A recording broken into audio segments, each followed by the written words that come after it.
Two people get laid off on the same Friday afternoon. Same company, same department, same fluorescent lit conference room with the fake plant in the corner. One rebuilds within 6 months. The other is still figuring things out, 2 years later.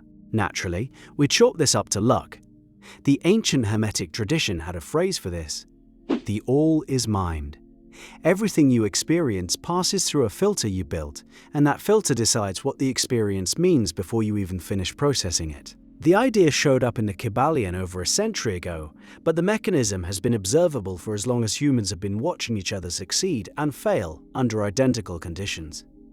Here's what makes this uncomfortable when you apply it to work. Two junior analysts start at the same firm, same salary, same manager, same open plan office with the same terrible coffee. One of them treats the first 6 months like an apprenticeship.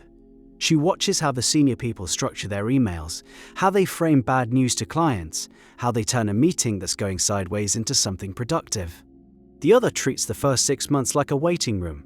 He's putting in the hours because the hours are required. His body is at the desk. His mind is calculating how long until he can reasonably ask for a raise without looking pushy. Same environment, same inputs. Completely different operating systems processing the data. The mentalism principle says that mind is the fundamental substance of reality. That sounds mystical until you watch it play out in an office. The analyst who framed her situation as, "I'm being paid to learn from people who've done this for 15 years, extracted more value from every interaction than the one who framed his as, "I'm being underpaid for work that's beneath me." The events were identical. The meetings were the same meetings. The feedback was the same feedback. One person heard coaching, the other heard criticism, and the gap between them widened every single week. This is where most productivity advice falls apart. It focuses on behavior. Wake up earlier, write to-do lists, block your calendar, use the Pomodoro technique, all of which is fine. The way putting premium fuel in a car with a cracked engine block is fine. The fuel quality was never the problem. The mental frame precedes the behavior. Always. A person who genuinely believes that mundane work is beneath them will sabotage every system you hand them. They'll do the Pomodoro sessions, they'll fill in the planner, and they'll do all of it with the internal posture of someone waiting for their real life to start.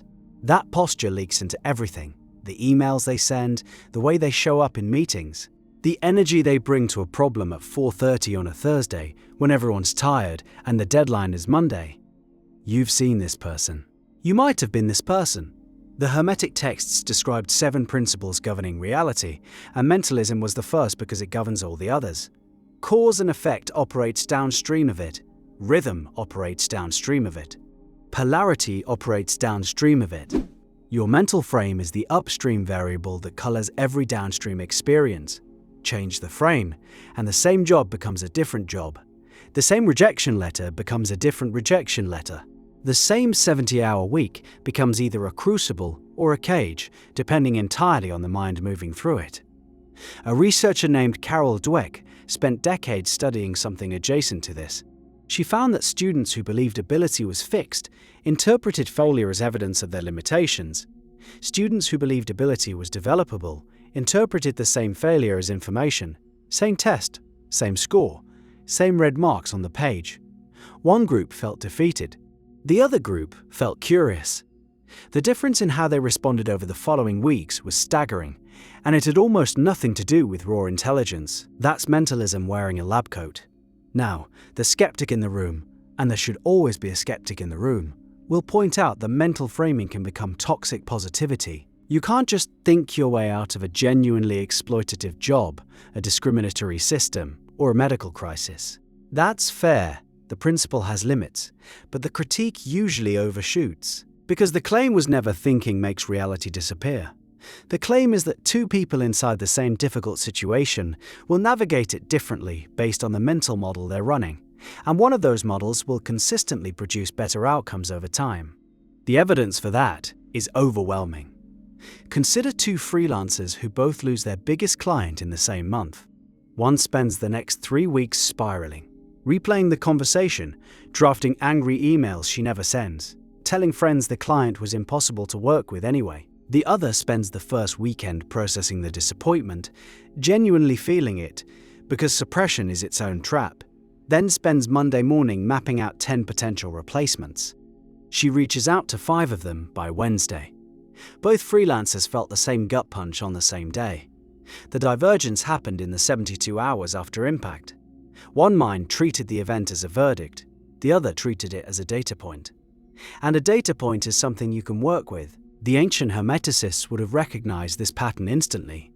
They built entire philosophical systems around the idea that the quality of your inner world determines the quality of your outer experience. Modern psychology keeps arriving at the same conclusion through different doors. Cognitive behavioral frameworks are built on the premise that the thought precedes the emotion and the emotion precedes the action. Change the initial thought pattern, and the entire chain downstream shifts. But here's where it gets practical and slightly ruthless. If your mental frame shapes your experience of work, then protecting that frame becomes the most important professional skill you can develop, more important than networking, more important than the specific technical skills on your resume, and almost nobody protects it. Instead, people marinate in environments that corrode their frame daily. They spend lunch breaks with colleagues who compete to see who's most miserable. They scroll feeds curated to make them feel behind. They consume content designed to make them anxious about their career trajectory. Then, they wonder why they can't find motivation on Monday morning. The frame was under assault all weekend. Of course it cracked. The practical application of mentalism for work ethic comes down to a single discipline: choosing your interpretation before your environment chooses it for you. That meeting that went badly? You can frame it as a humiliation or as the clearest feedback you've gotten all quarter. That project that fell apart? You can frame it as wasted effort or as a compressed education in what doesn't work, which puts you closer to finding what does. That colleague who got promoted instead of you? You can frame it as the system being broken, or you can study what she did differently and extract the lesson. The frame you pick determines the energy you bring to the next hour, and the next hour determines the next day. The compound effect of choosing useful interpretations over comfortable ones is the closest thing to a cheat code that professional life offers. A person who does this consistently for 5 years becomes almost unrecognizable. Their skills stack because every experience fed learning instead of resentment. Their reputation grows because people want to work with someone who treats problems as interesting puzzles rather than personal attacks. Their opportunities multiply because they spent years saying yes to difficult assignments that others avoided. Assignments they only said yes to because their frame made the difficulty feel like investment rather than punishment. Same office, same industry, same economy, radically different trajectory. The Hermetic sages wrote that the universe is mental, that all of reality, when you strip away the physical, is a product of mind acting upon mind. You can take that literally or metaphorically. The practical effect is identical either way. Your experience of your work, the meaning you extract, the energy you sustain, the growth you accumulate, is a downstream product of the mental frame you bring to the desk every morning. 2 people sit in the same meeting. One leaves drained. The other leaves with 3 ideas and the name of someone she needs to talk to. The meeting didn't change between them. The mind attending it did. You already knew this in the way you know things you've observed but never quite named. You've watched someone bring intensity to a job that on paper shouldn't inspire anyone. You've watched someone else phone it in at a dream role that others would trade years to have. The difference was never the job. The difference was the operating system running behind the eyes of the person doing it. The Hermetic principle of mentalism, stripped of its esoteric language, makes one clean claim: mind is cause, not effect. Your circumstances are the raw material. Your mind is the architect. 2 architects given identical blueprints and identical lots will build structures you'd never mistake for each other. The question that lingers, the one the ancient texts leave you with and modern research keeps confirming, is simple. Which architect showed up to your desk this morning?